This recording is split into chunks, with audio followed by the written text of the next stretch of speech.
Hello there, स्वागत है आपका हमारे channel the super hero cops में। तो हमने इस टॉपिक पर ऑलरेडी एक वीडियो बनाया है, पर कॉमिक्स में और भी कई सारे सुपर हीरोज हैं जो विलन बन चुके हैं। तो आज का वीडियो उसी टॉपिक का पार्ट 2 होगा। और इस लिस्ट के कुछ हीरोज हमेशा के लिए विलन बन गए, तो कुछ हीरोज सिर्फ थोड़ी देर के लिए।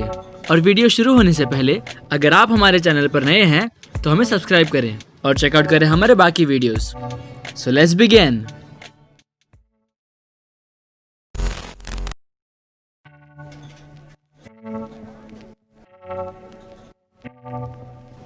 द मेकर मार्वल के अर्थ 1610 से है और वो इस रियलिटी का रीड रिचर्ड्स है।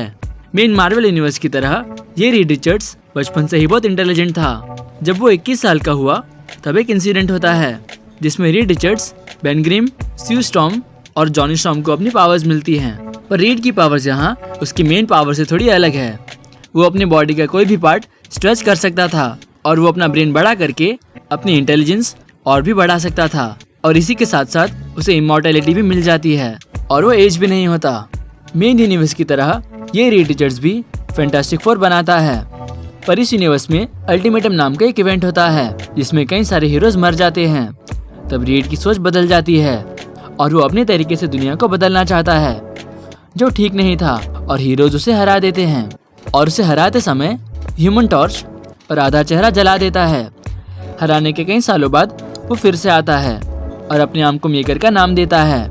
और वो मेन यूनिवर्स में आकर थेनोस की नई कबाल टीम भी ज्वाइन करता है।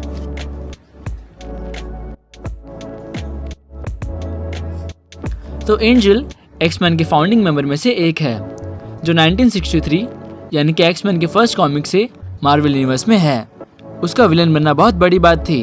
एक इंसिडेंट में एंजल अपनी पावर्स खो देता है और मारा जाता है। सभी को लग रहा था कि वो मर चुका है, पर अपोकलिप्स उसे बचा लेता है और उसे पावर्स भी देता है और उसे अपने एक हॉर्समैन बना लेता है।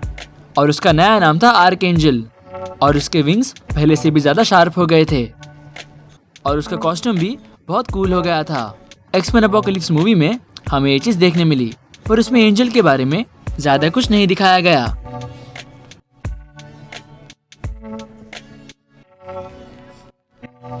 जस्टिस लॉर्ड्स अपीयर हुए the justice league animated show में। ये टीम एक ऑल्टरनेट रियलिटी से है। इस रियलिटी में पहले सब कुछ सेम ही था, यानी कि ये टीम पहले जस्टिस लीग थी। पर इस रियलिटी में लेक्स लूथर प्रेसिडेंट बन जाता है और वो जस्टिस लीग के एक मेंबर फ्लैश को मार देता है। और अगर आपने ये शो देखा होगा तो आपको पता होगा कि फ्लैश जस्टिस लीग के हर एक मेंबर से कितना नजदीक था।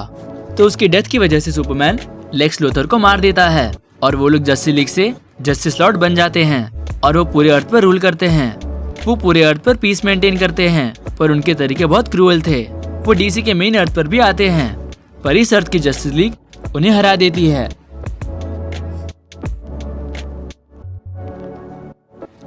नेथानियल रिचर्ड्स रीड रिचर्ड्स का डेसेंडेंट है और वो अर्थ 6311 की एज 3000 AD से है, यानी कि फ्यूचर से है।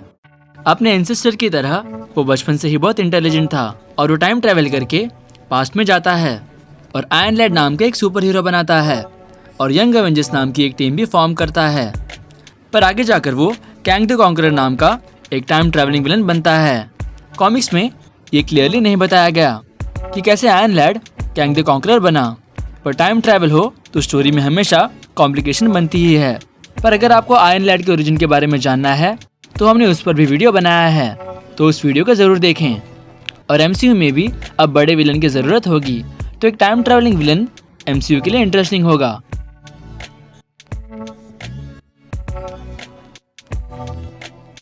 तो विंटर सोल्जर की स्टोरी हम सबको पता ही है।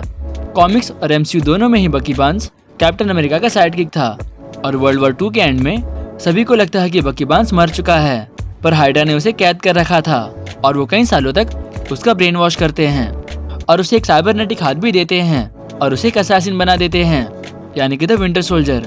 हालांकि कॉमिक्स और मूवीज दोनों में भी बकी बार्न्स एंड तक विलन नहीं रहता।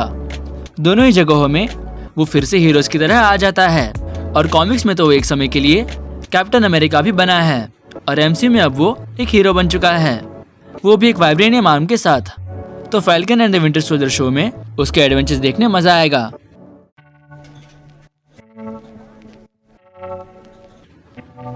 Avengers versus X Men storyline में फीनिक्स फोर्स फिर से अर्थ पर आती है और इस बार वो होप समर्स की बॉडी टेक ओवर करने वाली थी। और जैसे कि हमें पता है कि house of M storyline के बाद अर्थ पर ज्यादा म्यूटेंट नहीं थे, तो साइक्लॉप्स सोचता है कि फीनिक्स की मदद से वो फिर से म्यूटेंट्स की पॉपुलेशन को बढ़ा सकता है, पर एवेंजर्स उसे मना करते हैं और उसके खिलाफ हो जाते हैं। आयरन मैन अपने फीनिक्स बस्टर से फीनिक्स को चोट पहुंचाता है, तो फीनिक्स फोर्स 5 म्यूटेंट के साथ मिल जाती है, जो थे कोलोसस, मैजिक, एमा फ्रॉस्ट, नेमर और साइक्लॉप्स। और अपने इस स्वॉर्म में साइक्लॉप्स प्रोफेसर एक्स को मार देते हैं।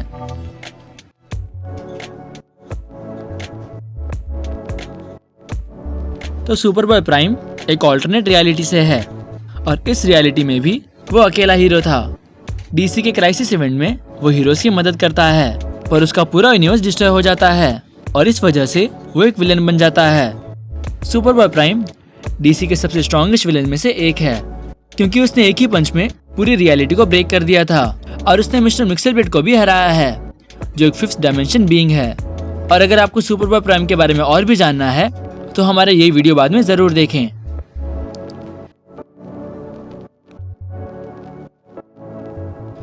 तो Batman who laughs originally negative earth 22 से है।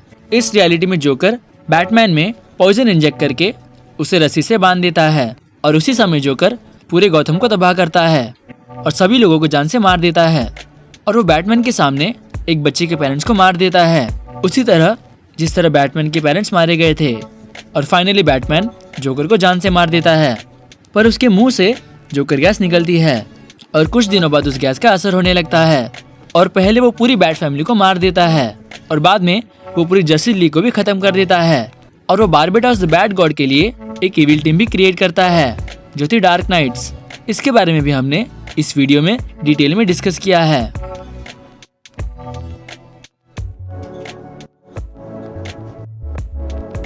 (1984) में मार्वल की ओरिजिनल सीक्रेट वॉर्स में स्पाइडरमैन को एक नया सूट मिला, पर उस समय इस सूट को फैंस ने बहुत हेट किया, तो राइटर्स ने इस सूट को निकालने के लिए एक नया तरीका सोचा।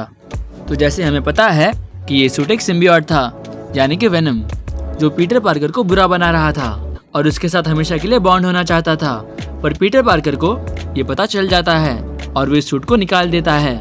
तो टेक्निकली देखने जाए तो पीटर से वेनम की इन्फ्लुएंस की वजह से कुछ देर के लिए ही विलन की तरह बिहेव करता है, पर ये मार्वल कॉमिक्स के सबसे बेस्ट कैरेक्टर इंट्रोडक्शन में से एक था, क्योंकि ये सूट पहले सबसे हेटेड था, पर आज वेनम मार्वल के सबसे फैन फेवरेट विलन में से एक है।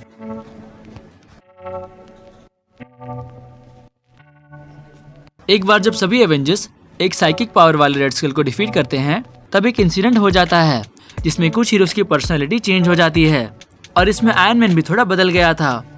वो एक ऐप बनाता है जो सभी को अपनी बेस्ट हेल्थ कंडीशन में रखता है, पर एक दिन बाद वो उस ऐप को पेड कर देता है, जिससे हर कोई उस ऐप को यूज करने में मजबूर हो जाता है। और वो अपना एक सिम्बियोट आर्मर भी बनाता है और जब डेयरडेविल उसे रोकने आता है तब वो उसे भी हरा देता है।